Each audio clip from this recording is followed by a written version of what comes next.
Welcome to Discipleship for the Present, where we take ancient truth and bring it into clear, modern understanding. This episode uses AI-generated narration based on human-researched and written material. Right. Oh, actually, let me just jump in real quick before we start. Oh, go for it. I just want you to imagine for a second that you were tasked with copying a single book by hand. Like writing it all out. Yeah, writing it out. And not just like a short novel, but a massive, complex anthology. That sounds terrible. Right. You have to dip a quill into a well of ink, carefully trace every single letter, and make sure the spelling is perfect. No backspace. Exactly. No backspace. The syntax has to align, and you're praying the parchment doesn't blot. Yeah. Now imagine doing that for the entire Bible. Oh, wow. And then imagine doing it 3 more times. 4 complete handwritten copies. That's just wild. It's over 3 million words, physically passing through your eyes, down your arm, and, onto the page. The discipline that takes is staggering. Right.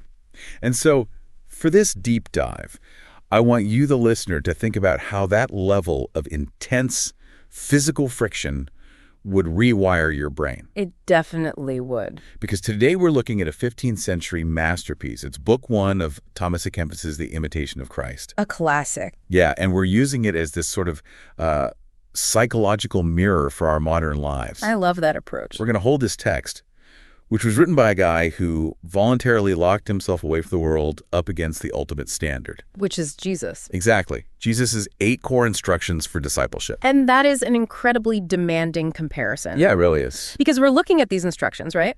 Repentance, self-denial, total devotion, humility, the law of love, secret obedience, forgiveness, and fruitfulness. It's a lot. It is a lot. And we are asking if a monk from the 1400s actually, understood the assignment. Did he get it right? Exactly. And what we find is this amazing diagnostic tool that slices right through the really frenetic, media-obsessed noise of our lives right now. Yeah, the fact-driven noise. But to understand the tool, we kind of have to look at the workshop where it was forged. The context is everything. Right. So we're talking about Thomas Kempis. He was born right around 1379 near Cologne. Yeah. And his original family name is just too poetic to ignore. Oh, John Heimerkin. John Heimerkin, which means what? It means little hammer. Little hammer. I mean, come on. Right. It comes from his father's trade. He was an artisan, like a metal worker. That's so fitting. It really is.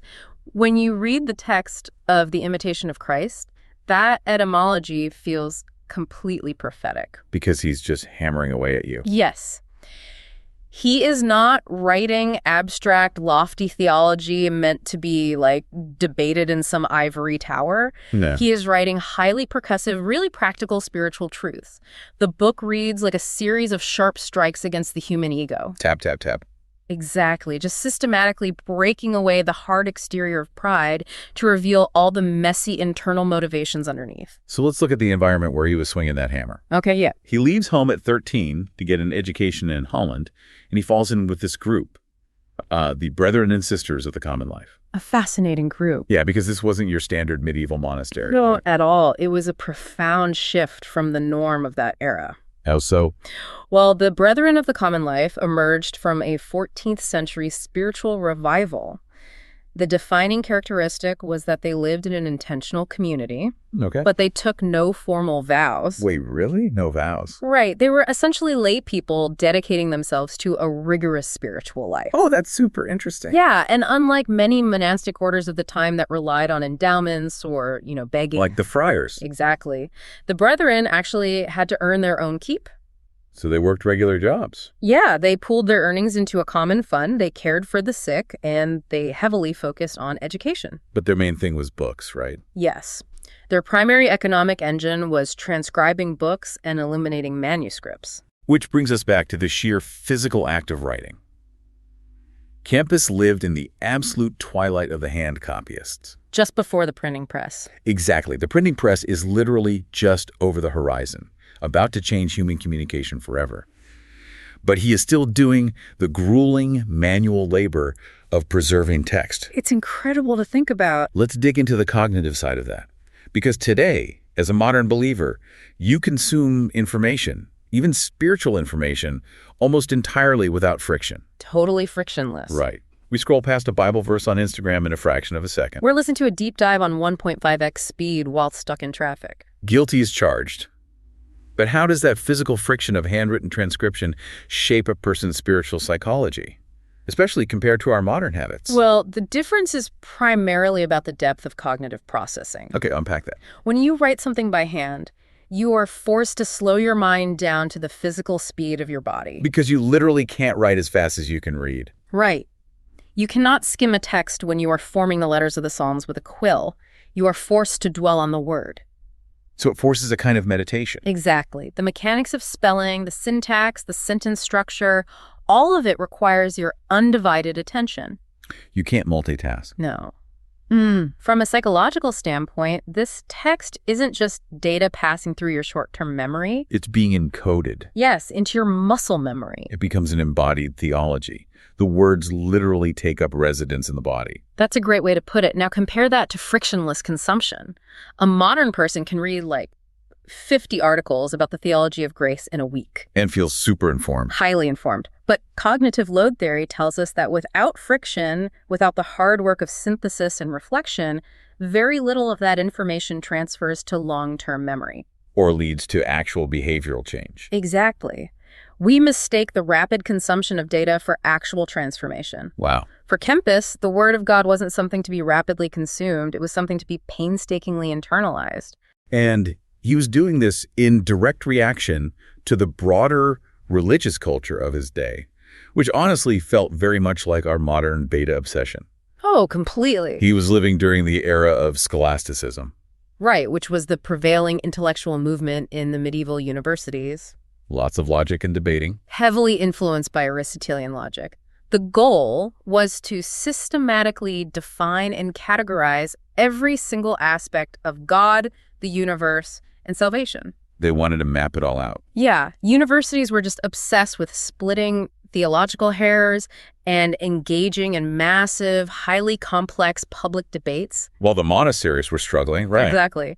At the same time, many of the established monasteries, which were supposed to be the centers of spiritual devotion, they had grown wealthy. And politically connected? Politically connected and spiritually lukewarm. So the overarching problem of his generation was knowing about God without actually knowing God. That's the perfect summary. You had academics with all the facts but completely cold hearts, and monks with all the rituals but super lax devotion. Yes, and Kempis views this as a full-blown spiritual catastrophe. He's watching all this and just shaking his head. He's watching his contemporaries treat God as a math problem to be solved or like a political ladder to be climbed. And that's where book 1 comes in. Right. Book 1 of The Imitation of Christ is his direct antidote to that specific cultural disease. Which brings us to the core burden of this text. He is basically demanding an internal house cleaning. He really is. He opens chapter 1 by taking a massive swing at the intellectual arrogance of his day. A huge swing. He writes that knowing the whole Bible by heart and all the sayings of the philosophers profits you absolutely nothing without the love of God and grace. It's a ruthless dismantling of the assumption that information equals holiness. That must have been so offensive to the academics. Oh, absolutely. He follows it up by saying, vanity of vanities, and all is vanity except to love God and to serve him only. Wow. He is telling his readers that they can acquire all the theological trivia in the world, they can win every debate at the University of Paris. The smartest guys in the room. And they will still end up spiritually bankrupt if they haven't actually submitted their internal will to God. I just love how he goes right for the throat in chapter 3. He asks, what will it avail you to dispute profoundly of the Trinity if you lack humility and are thereby displeasing to the Trinity? The irony he points out is brilliant. It really is. You are sitting there writing a dense, multi-volume treatise trying to define the exact nature of the triune God. But you're doing it with such arrogance and desire for academic fame. That God is actually repulsed by it. Exactly. The very God you are writing about is disgusted by your behavior. High words do not make a person holy. Okay, I want to break down a specific phrase he uses, because it sounds like heavy 15th century jargon, but it's actually the key to his whole psychology. Which phrase? He talks constantly about mortifying our affections. Unmortified affections. Ah, yes. A crucial concept. So for you, the listener, maybe you're walking your dog right now or commuting to the office. What does that actually look like in plain English? Well, to mortify means to put to death. Intense. Very. And an affection, in Kempis's vocabulary, isn't just like a warm feeling towards someone. Like, oh, I have affection for my cat. Right, not that. It's an attachment, a craving, or a drive. It's the ego's demand to be satisfied. Okay, so what's an unmortified affection? An unmortified affection is an active, living, unchecked desire. Give me an example. It might be the desire to be seen as the smartest person in the room. It might be the craving for comfort, the need to win an argument online, or just the hunger for the approval of your peers. So it's our ego running wild. Yes, and Kempis argues that these unkilled ego drives are the root of all our spiritual anxiety. It makes me think of an analogy. It's like a person standing on their front porch shouting at the neighbors about architectural theory. Okay, I see where you're going. Like they're criticizing the load-bearing columns on the house across the street, but meanwhile, the inside of their own house is completely filled with rotting garbage. It's a great visual, but I would actually intensify that analogy a bit. Ooh. How so? Kempis isn't just saying your house is messy. He's saying you are deliberately using the argument on the porch to distract yourself from the smell inside. Oh, wow. So the theology debate is a defense mechanism. Exactly. He acts as a master psychologist here. He diagnoses that our obsession with external facts and our need to judge others are actually defense mechanisms. Because looking inward is too painful. Right. We don't want to do the agonizing work of looking at our own unmortified ego, our own pride, our own lust. So we project. We project our energy outward into theological debates or cultural outrage. To clean the house means to shut the front door, turn around, and start conquering yourself. Man, that is convicting. But if he is demanding this intense, ruthless internal house cleaning, we have to hold that up against our standard. The 8 instructions of Jesus. Right. How does Kempis's method align with the core instructions Jesus actually gave his disciples? Because Jesus didn't just tell people to look inward. He gave specific, active commands. He did. And the alignment is incredibly strong, particularly regarding humility, self-denial, and total devotion. Let's start with humility and service. Jesus explicitly taught that to be great in the kingdom, a disciple must become the servant of all. And Kempis internalizes this completely. What does he say? In chapter 2, he writes, "Surely a humble husbandman that serveth God is better than a proud philosopher that, neglecting himself, laboreth to understand the course of the heavens." The humble husbandman, meaning a farmer. Right. The illiterate farmer who knows his own sin and relies on God is vastly superior to the brilliant astronomer who maps the stars but ignores his own soul. That is such a direct hit on the intellectuals of his day. It really is. And when we map Kempis against Jesus' instruction on self-denial and cross-bearing, Jesus' command to take up the cross daily, we see that this is the absolute cornerstone of Kempis's theology. It's everywhere in the text. Yeah, chapters 11 and 17, he insists on the breaking of the human will. He argues that we must view ourselves as banished pilgrims. He goes as far as to talk about the profit of adversity in chapter 12. Right. He argues that trouble actually helps a person enter into themselves. Because when everything is going well, we trust in the world. We get comfortable. But when we suffer, we are forced to realize the world cannot save us. Yes. Suffering strips away the illusion of control. And this ties directly into Jesus' instruction on secret obedience. Okay, tell me about that. Jesus warned against doing acts of righteousness to be seen by others, like praying on street corners or sounding trumpets when giving to the poor. Performing for an audience. Exactly. Kempis takes this warning and basically builds a fortress around it. In chapter 20, he writes, "The greatest saints avoided the society of men and did rather choose to serve God in secret." He was deeply suspicious of public platforms. Extremely suspicious. Which dramatically redefines how we think about the instruction on fruitfulness. Because Jesus said, a tree is known by its fruit. Right. But today, the modern church often measures fruitfulness by industrial metrics. Oh, constantly. We ask, what's the reach? How many followers do they have? What's the Sunday attendance? How many views did the sermon get on YouTube? Kempis would look at those metrics and see them as massive spiritual liabilities. Seriously, liabilities. Because for Kempis, fruitfulness isn't about the volume of your external work. It is about the purity of the hidden love behind the work. The motive. Yes. He writes in chapter 15, "He doeth much that loveth much. He doeth much that doeth a thing well." So it's about quality of love, not quantity of output. Aligning with Jesus, for Kempis, means that true fruitfulness is the unseen mortification of your own pride. Unseen. Unseen. He would rather you quietly root out a single bad habit then loudly launch a global ministry fueled by your own ego. That is just, it's a completely different paradigm. It challenges everything about how we operate today. I want to look at how he frames the enemy in all of this, because he introduces this concept of the lukewarm man in chapter 11. Yes, the lukewarm man. He says, a lukewarm man becomes afraid of a little labor and willingly receives external comfort. And he pairs this with a view of the devil, not as some mythological beast with a pitchfork, but as a sleepless, calculating adversary. It feels very militaristic. Very. It has to be militaristic because Kempis understands the psychology of compromise. Jesus demanded total devotion to the kingdom. You cannot serve two masters. Right.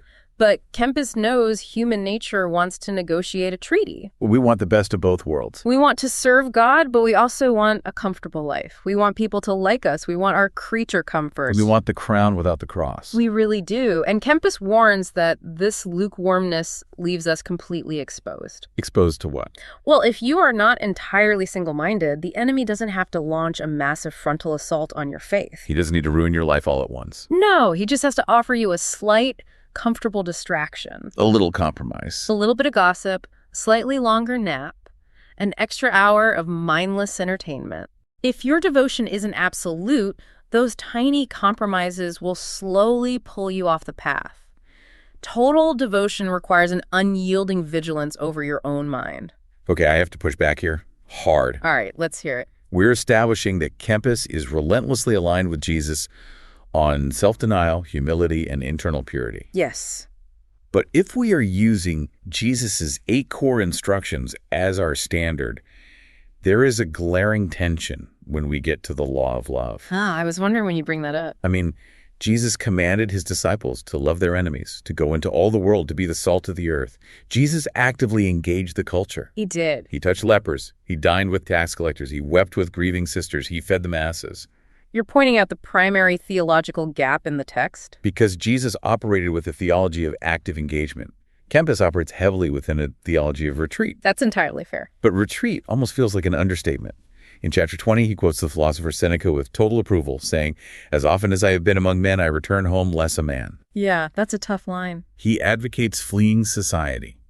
He says in chapter 8, to avoid young people, avoid strangers, and desire to be familiar with God alone and his angels, and avoid the acquaintance of men. He's very explicit about it. If you take Kempis at his word, Christian discipleship looks like putting on a spiritual hazmat suit and locking yourself in a sterile room so you never get contaminated. The hazmat suit analogy is vivid. But how can you fulfill the law of love if you refuse to even look at your neighbor? It's a very valid critique.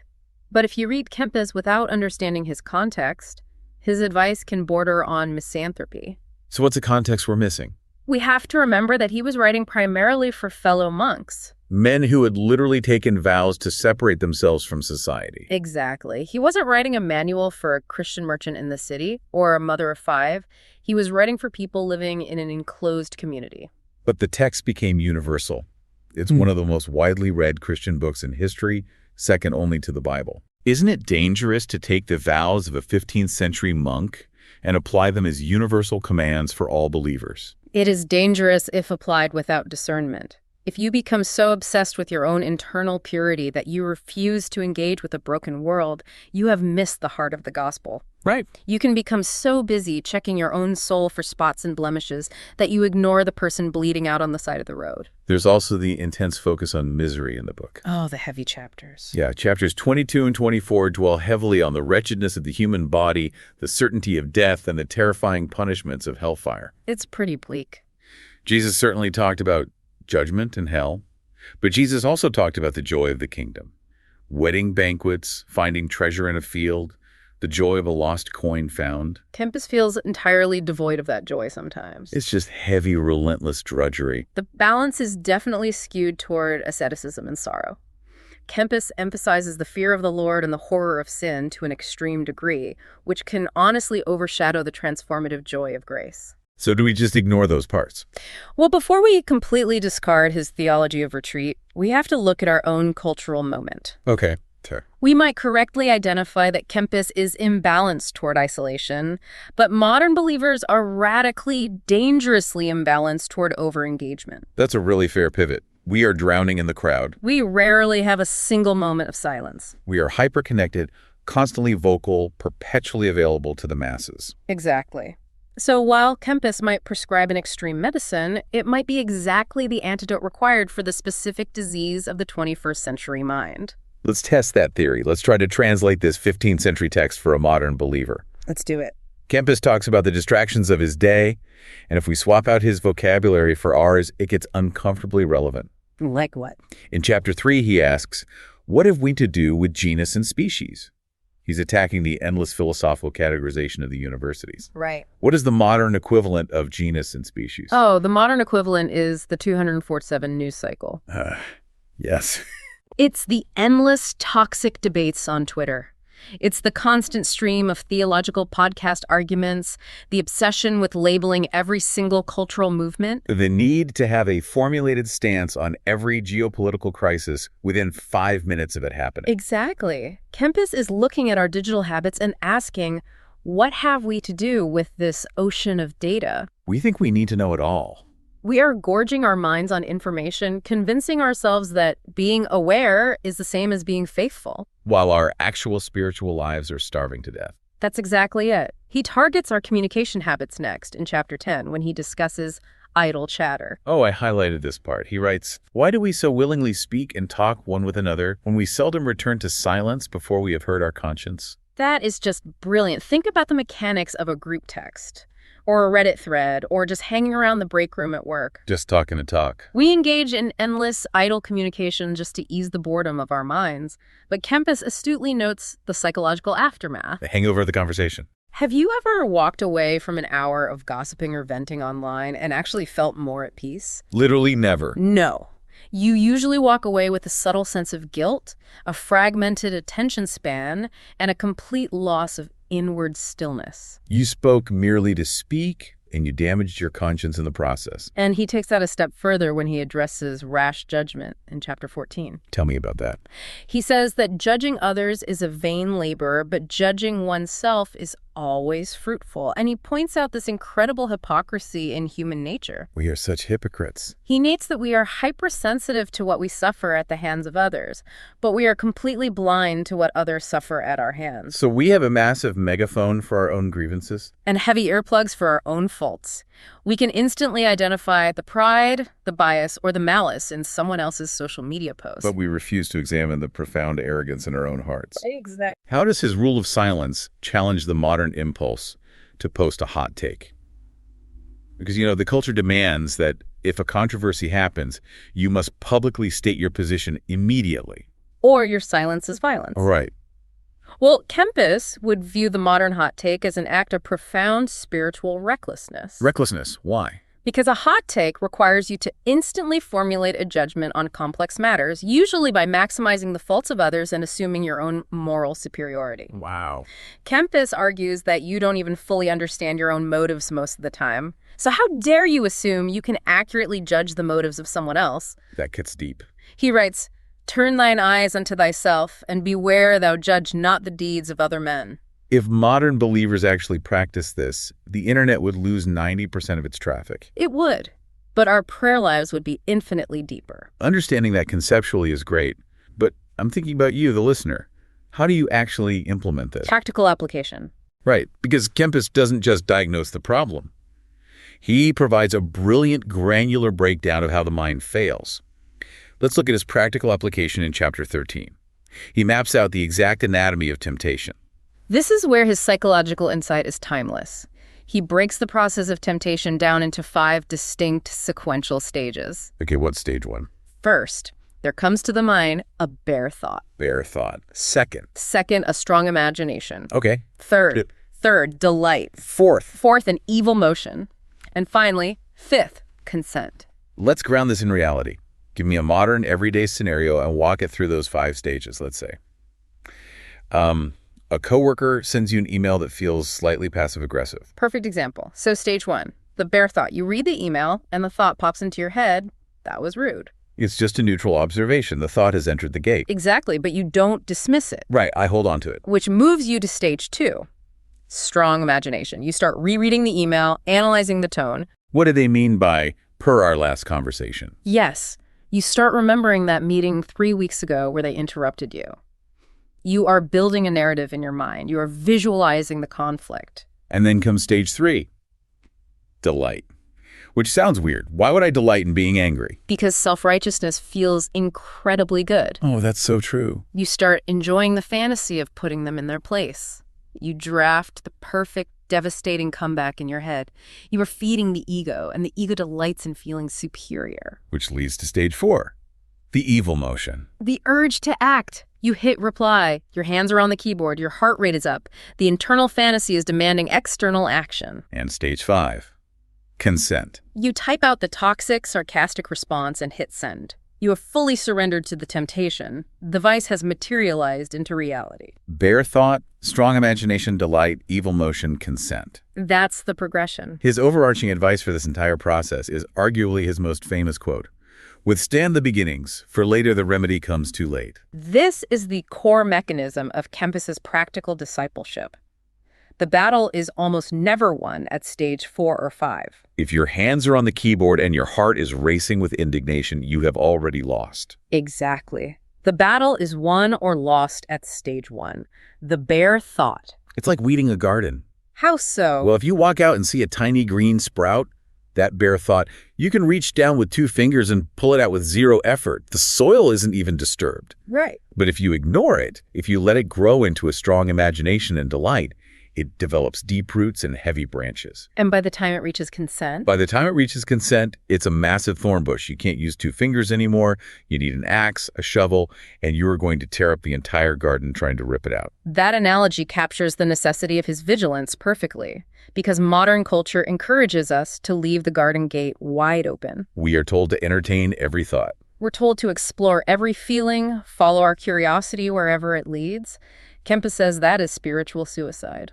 You must stand at the door of your mind like an armed guard. The moment a bare thought arrives that does not lead to peace, purity, or the love of God, you refuse at entry. You withstand the beginning. But standing guard 2047 sounds exhausting. How does a person maintain that without burning out? By embedding it into a rigid, predictable routine. Kempis knows that spiritual fervor relies on discipline, not emotional highs. What's the routine? In Chapter 19, he outlines the necessity of daily examination. You make a firm resolution in the morning when you wake up. Okay. And at night, before you sleep, you strictly examine yourself.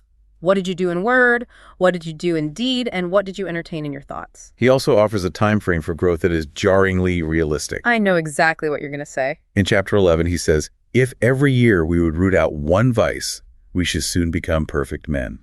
One vice a year. In an era where we expect an app to optimize our lives in a week, dedicating an entire year to conquering one single bad habit sounds agonizingly slow. It sounds slow, but it is deeply realistic. It's atomic habits for the soul. I love that. Atomic habits for the soul. The modern believer fails because they try to conquer their anger, their lust, their greed, and their pride, all by Tuesday afternoon. And then they fail, get discouraged, and give up. Kempis says pick one. Focus all your vigilance, all your daily examinations on pulling up that one specific weed. I think this is where you, the listener, need to pause and reflect.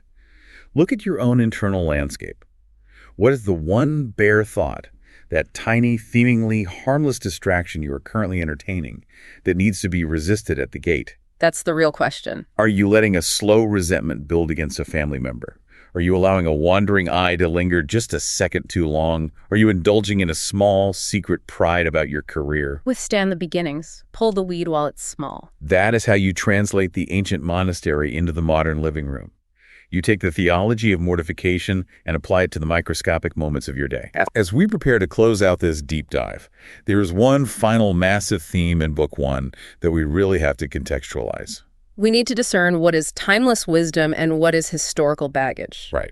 I'm talking about memento mori, the remembrance of death. Chapter 23. Chapter 23 is titled Of Meditation on Death. And Kempis is relentless. He urges the reader to live every single day as if it were their absolute last.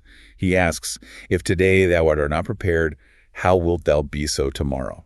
To understand this chapter, you have to understand the air Kempis was breathing. Give us the history. The 14th and 15th centuries were traumatized by the Black Death. Plagues swept through Europe, wiping out massive percentages of the population.